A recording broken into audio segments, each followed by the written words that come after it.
There's lots of different gaps to fill in terms of AI safety, and there'll be locks and keys. This will just be one part of it. Probably watermarking will be another part of it, but watermarking that lives on chain, we think is, even more powerful.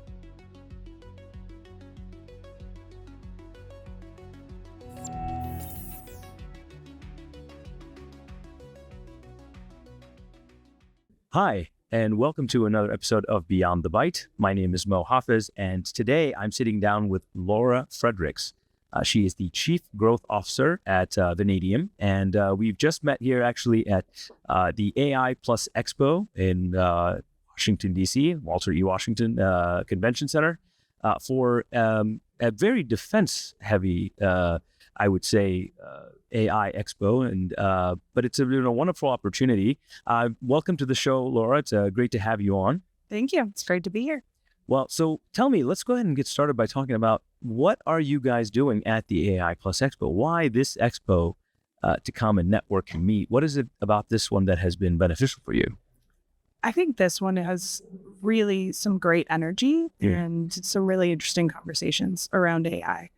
I think we've been to a lot of expos, lots of events recently. We were at CES in January. We've been, kind of around a lot. The conversation around AI here is different. It's not just, here's my latest widget, here's the cool things it can do. Yeah.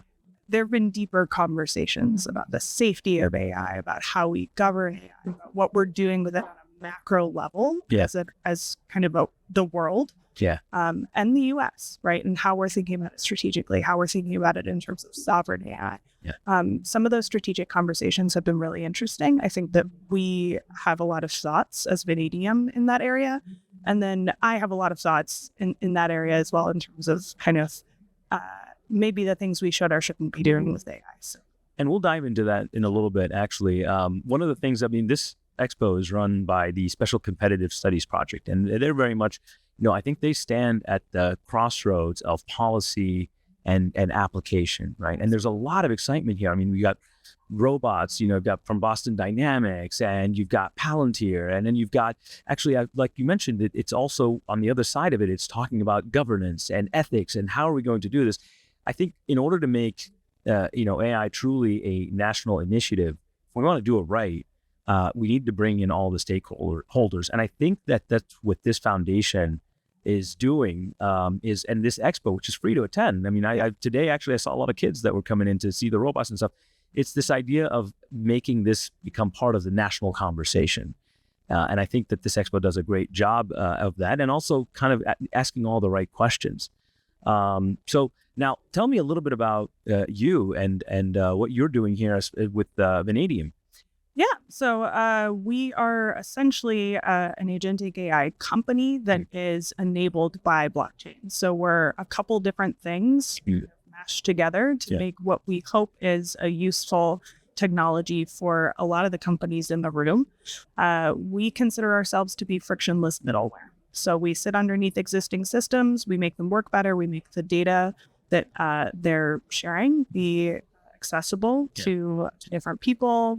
Data streams come together, and then we have an agentic AI front end that helps people really make good decisions based on that data.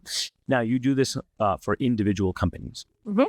So a company would come to you and say, "Hey, look, we really want to make sure that we structure our data correctly and that we make use of automation so that we tell me what's a good engagement strategy with you guys." Yeah, it's not really about us particularly doing anything with our data. We sit underneath existing systems. So instead of a rip and replace model of saying you're doing it all wrong, we're going to have you do it differently. We sit underneath all of those systems. We say, bring in your data, bring us your poor, your huddled masses, whatever. We don't care what the data looks like. We don't care what format it's in. We don't care if one data stream plays well with another data stream. We'll just bring it in. We attach essentially data listeners to all of those different data streams. I see. And then we bring it into kind of a quasi data lake, but on blockchain. So it gives you that added protection. Absolutely. But it also means that you have an immutable ledger of all of that data.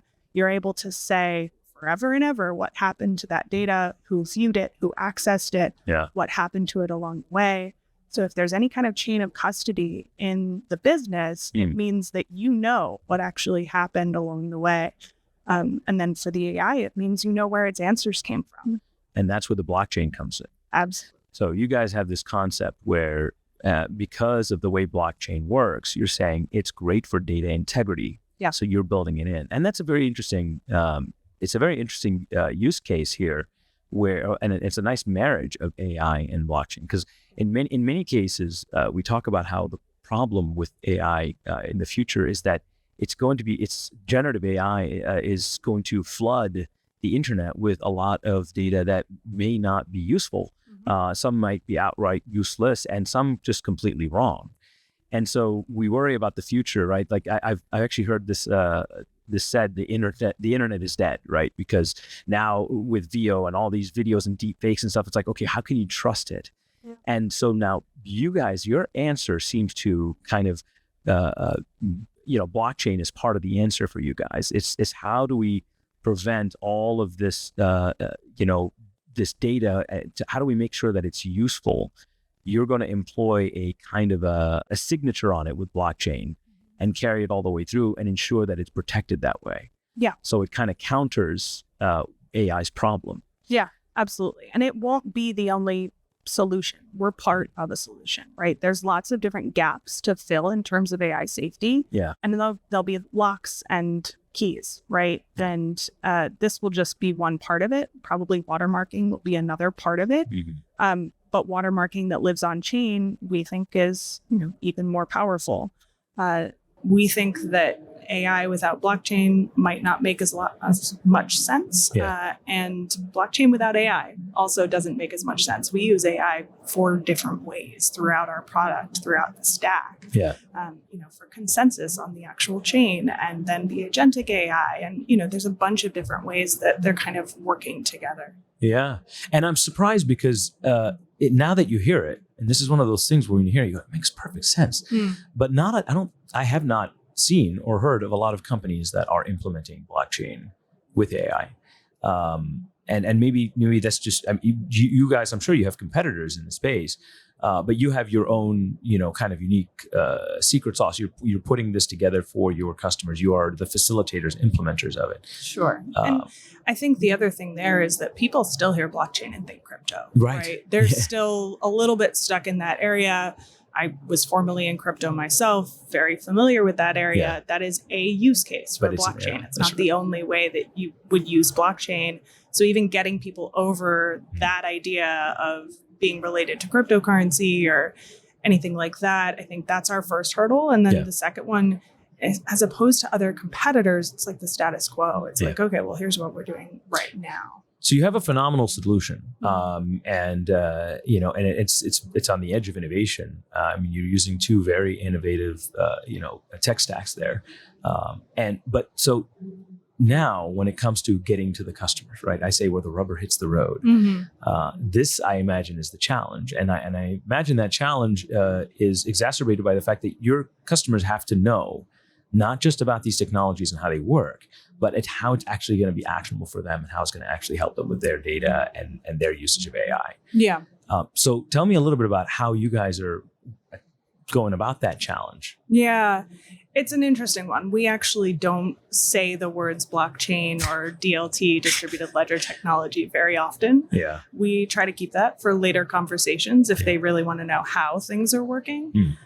But for the most part, everyone just wants you to solve their problem, right? Yeah. So we go in with questions. We figure out whether there's an aspect of AI safety that they're looking at, or whether an agentic AI could help them to kind of bring their data together and make it work better for them. And then we go after industries where we know that having a source chain for data and having chain of custody will really matter. Is important. Like, you can easily find those use cases where that matters for safety or it matters for legal aspects of the business. Yeah. There's one company that we're talking with that does transplants. Like, you need a secure chain of custody for those organs on their way to a person. Exactly. So some of those are really easy to say, okay, this is a really good solution where blockchain would make sense. Now, and this is, we talk about, I've talked about this a lot. When we talk about AI ethics, we're also talking about, it's not just about, we want to make sure we're doing the right thing with ethics. It also has a lot to do with making sure that we prevent doing the wrong thing. Because if you do that, you risk more than ethics. You risk, reputational damage and all sorts of things like that. So it's imperative, part of an AI strategy, that you think about, the ethics of data. But we don't really have a lot of policy around that right now. So, this is also, I imagine, you're going to customers and you're telling them, look, we know that the sovereignty of your data is really important. And so we want to make sure that we do the right thing with AI with it. But if, some customers might say, well, I don't have to, there's no policy that says I need to do this. Let's talk a little bit, because you mentioned at the beginning of our talk here that, you see that how things can go wrong. So I'm sure you tackle that, right? So that must be also part of your story when you talk about the importance of securing data and having it be traceable and stuff like that. Yeah. What, without your product and without this kind of in mind and without any policy, what can happen? Oh, so much. So even not on the AI side, if you talk about just bad data in the healthcare space, 1 in 5 adverse patient events are due to bad data. So Wow. that's, lab tests gone wrong. It's, imaging that someone has ordered That's that scary. they didn't need. Exactly. Right. Yeah. Like that's just because they're running a whole bunch of different ERP systems within one hospital. They may run 4 to 6 different systems. They may be from different vendors. The lab in a clinic may be running a different system than the actual clinic. So data sharing is a real issue there. Yeah. They will never admit to an interoperability problem, but they'll say there's a version control problem. Sure. Sounds like it's a euphemism, right? Yeah, it really is. And you laugh. They say you laugh to keep from crying. It's like, that's so bad. Yeah, it's one of those areas where like, okay, sure, we'll go with that. We'll go with that. But or even just the latency of data. I think it's $7 trillion is spent every year on data latency, right? If we can just have a little bit of an impact on the truth in data, or data moving a little bit faster for people being able to access data when they need it, people, the end users, being able to monetize their data instead of having it owned by the company. Yeah. Data sovereignty is actually that's our North Star. That's what we're trying for. That's a big one. And I see the right. I mean, as you're talking, I see it. That's beautiful, right? And I love your mission. I think this mission, this idea of data sovereignty, is very important. In one of the things that I talk about is, in the age where knowledge is free, misinformation is expensive. So this idea of, if yes, knowledge is free. Now that we have ChatGPT and these LLMs have been taught on books and the World Wide Web and McKinsey, and company, reports and all of the stuff and law, and it can be an AI attorney for you. Great, it has all that knowledge, yes, but at the same time, you are dealing with the internet, and you can you can poison AI, and so now you have to be careful about misinformation. You have to really know what you're talking about right now when you chat with these chatbots, because if you don't, it can absolutely give you wrong information. So when your North Star is data sovereignty, I mean that's a very admirable goal and admirable mission. So well done there, and I can see it. I mean, for you guys, it really matters. It is a mission, right? And this is good, because nowadays you have so many companies that are AI startups, and they're all implementing LLMs and doing all of that. But going back to basics here and making sure that data stays at the forefront, knowing that good quality data is what creates good quality LLMs and AI in general. Is really, really awesome. I think it means you end up with not just another widget, right? Like having a real mission behind it. Yeah. Our team has founded 30 plus startups amongst us, right? Wow. We could go and do kind of whatever, right? And that's not to have a big ego about it. It's just to say that all of us are there to solve problems. If there's a problem there, we'll figure out how to solve it. But if it's a really big, really hairy kind of problem to figure out. Yeah. And we've got a real mission to go and figure out how to make that work for people. Yeah. I think that's what gets all of us up, right? Yes. That's what makes it like, okay, we're not just like selling another widget. Yes. And you pick the size of the problem. Sure. And I think you guys have picked a whale of a problem. We picked a big one. But it's great, right? Yeah. Because that's where, and Simon Sinek talks about innovation being, having limited resources, limited time, but big dreams. Yeah. And then at that point, you're like, okay, necessity is the mother of invention, right? So at that point, okay, how do we make this work? And so I think that you guys tackling this really big problem is something that's really awesome. And I think you guys have a very good handle on it. You mentioned healthcare. So is healthcare a big industry for you guys? It's a big one. Yeah. Because of the interoperability issues, absolutely. Yeah.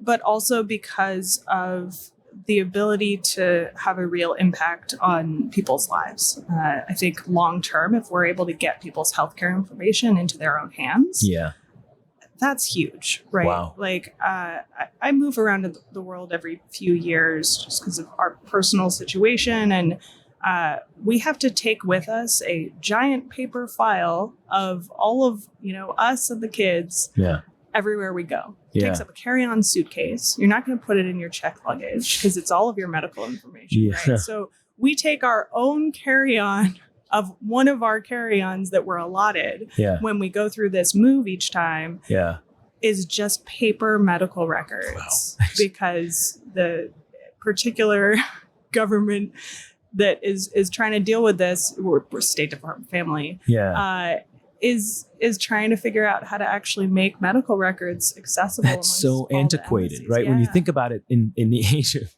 in the digital age, right? And we're moving beyond the digital. I mean, at this point, the fact that you still have to do that tells you how far behind the healthcare industry is. Yeah. And it's been a long time coming, honestly, Laura. I mean, we've been talking about this idea of, being able to have all of your digital health information in one place that you can then easily share with whoever you need to share it with. You don't have to go fill out a form every time you go visit this doctor and that doctor. It's a whale of a problem, but I think that it will really create value and save a lot of time and headache for a lot of people, and do a lot of good for the healthcare in this country. So even beyond this country, I mean, we tend to focus on our silo, right, of healthcare. Yeah. Let's say you go on an international trip and you're with your family and you become unconscious, right? God forbid, right? Your family, maybe you're somewhere where you're speaking a different language. Yeah. You're far enough away that the time difference means your doctor's office is closed. Yeah. No one has access to your medical records. No one knows if the treatment that they're giving you is going to save your life or kill you. Because you're allergic to something. Because you're allergic to something, or they don't know. Or they don't know something about your physiology that would have made that medicine not be the right medicine. Right. Maybe you're narcoleptic and you're going to wake up in 30 seconds, but they, are going to give you epinephrine. Yeah. And, I see. it's scary. Yeah. It's scary. But if the person administering to you, helping you, could actually just tap their phone against yours. Yeah. And you had, in case of emergency information that just goes to medical professionals automatically, you're able to give them access automatically. You're able to revoke that access when you want to. Wow. You're able to decide ahead of time the rules about who gets medical information and how it's shared. Suddenly it means that around the world, people have access to the information they need, and they don't have access to information that they're not supposed to have. So there's a power that comes from that for the end user, for EMTs, for healthcare systems, where they just know the information that they're supposed to know when they need to know it.